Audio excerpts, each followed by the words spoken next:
आत्ता जे नेहरू सेंटरला भागवतांची व्याख्यानं झाली, एक फार चांगला प्रश्न कोणीतरी त्यांना विचारला होता, त्यांनी तो टाळला. माझी अपेक्षा अशी होती की मीडियामध्ये त्यावरून हलकल्लोळ होईल की 1925च्या आसपास संघ आणि कम्युनिझम एका वेळेला भारतात सुरू झाले.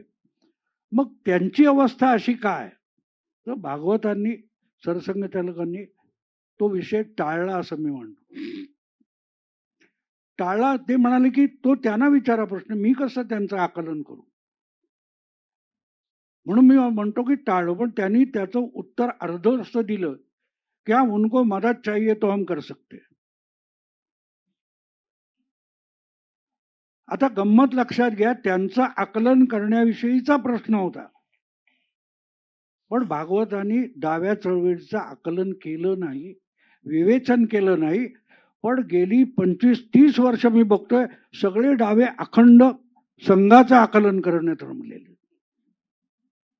आणि आपलं काय झालं त्याचं आत्मचिंतन पण नाही, आत्मपरीक्षण पण नाही.